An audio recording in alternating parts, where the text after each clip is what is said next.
c'est tout de suite signalé et on fait ce qu'il y a à faire, évidemment. Ok, donc Voilà là, pour le cas de ce vaccin-là, on est en phase 3. On est en phase donc 3. sur plus de 30 000 Mais on n'a personnes. pas fini. Oui, on n'a pas fini, mais on a quand même des résultats qui sortent de 90% de réussite, ou je ne sais pas comment on dit, d'efficacité. Ouais. Donc, qui disent qu'en phase 3, donc sur 30 000 personnes, il y a 90% d'efficacité. Et qu'est-ce que ça veut dire? Alors, d'abord, il faut bien comprendre que 90%, c'est énorme. Bah oui, c'est énorme. L'OMS, l'Organisation mondiale de la santé... C'est ce chiffre-là qui a fait du bruit. Oui, oui, c'est exactement ça. L'Organisation mondiale de la santé avait dit, de toute façon, il nous faudra une efficacité au minimum de 50% pour autoriser un vaccin. Donc là, on est à 90%. Donc on voit, c'est beaucoup plus. Juste pour un petit rappel, c'est vraiment très bien 90%. Regarde d'autres vaccins, par exemple pour le tétanos, l'efficacité c'est 100%. Mais pour des maladies comme la rougeole, c'est 96%. Pour des maladies comme les oreillons, 74%. La rougeole, c'est déjà très bien encore. Hein. Et puis par exemple la grippe, c'est 60%, mais selon les années. Hein. Oui, donc en 2016, c'était 30% parce que le virus avait muté. Donc on le voit, 90, c'est vraiment énorme. Et donc ça veut dire quoi là?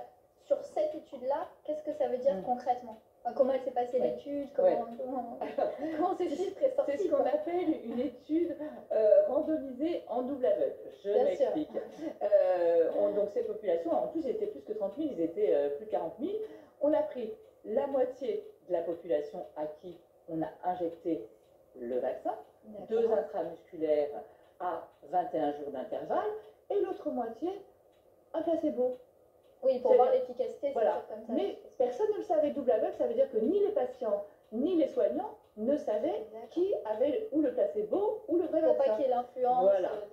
Et donc, ce qui s'est passé dans cette étude, qui n'est pas terminée, la phase 3, je le rappelle, c'est qu'en fait, il y a eu 94 sujets qui ont développé l'infection.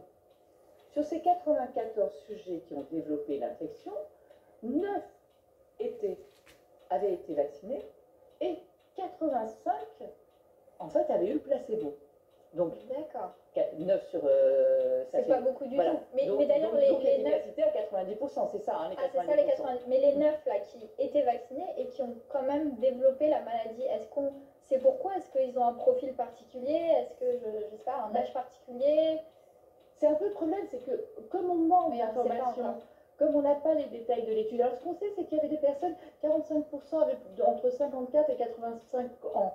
Donc on voit, il y avait aussi, vraiment sur un vrai échantillon il y a quand même, mais après on n'a pas le détail non plus de ceux qui ont développé ou de ceux qui n'ont pas développé. Et là, ça change tout, parce qu'imaginons que ce soit une personne âgée qui ait développé la maladie. Enfin, que des personnes, surtout des personnes âgées, par exemple, si ce sont 9 personnes âgées. Ça veut dire quand même beaucoup de choses, parce qu'en fait, on sait, et ça c'est valable pour tous les vaccins, hein, on sait que notre immunité, voilà, en vieillissant, notre immunité, elle diminue. Donc, comme le vaccin, c'est stimuler l'immunité, il a plus de mal en vieillissant. Donc, c'est assez normal que l'immunité baisse avec l'âge. Sauf que le problème, c'est que dans cette pathologie, c'est surtout les personnes âgées. Voilà. Donc, ce qu'il faudrait, il faut attendre d'avoir tous les détails, justement, savoir s'il y a des comorbidités associées, savoir si ce sont les personnes âgées. Mais ça, on les aura bientôt. Je le disais, l'étude n'est pas terminée. En fait, dans ce qu'on appelle le patron de l'étude, le protocole de l'étude, il faut attendre qu'il y ait 164 personnes infectées avant d'aller déposer. Pour l'instant, il y en a combien, tu nous as dit? Pour l'instant, on est à 94. Concrètement, ça va être quoi les étapes après? Pour aboutir à la question, quand est-ce qu'on va pouvoir se faire vacciner? Alors, quand, je ne sais pas, ni le jour, ni le mais pas quand, mais dans un an, dans 2 mois. Imagine, alors d'abord, ce qu'il faut bien comprendre, et c'est arrivé à plusieurs reprises, dès qu'il y a un accident, on arrête pour l'instant les essais. Hein. Donc, espérons qu'il n'y ait pas d'accident. Une personne qui fait une maladie ou quoi que ce soit, qui fait un effet secondaire majeur, évidemment, là on arrête. Imaginons que tout se passe bien. Les 160 cas, on a toujours une bonne efficacité, tout se passe très bien. Après, il faut aller déposer ça aux autorités sanitaires qui vont tout éplucher. Hein, tu comprends bien, un vaccin comme ça qui peut être distribué à la population mondiale. On va tout vérifier, on ne va pas prendre de risques, ça c'est très important de le comprendre.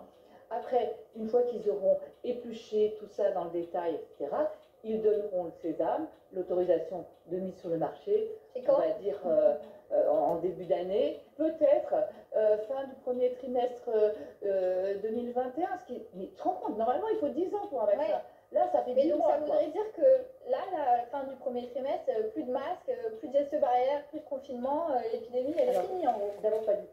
D'abord, ce vaccin, les vaccins, ils peuvent, et ça c'est très bien pour celui-ci, on sait, quand on dit qu'il est efficace, on sait qu'il va empêcher que vous développiez la maladie. C'est-à-dire, il empêche de faire la maladie, donc il empêche la gravité, il empêche l'hospitalisation, il empêche le décès, donc c'est très important.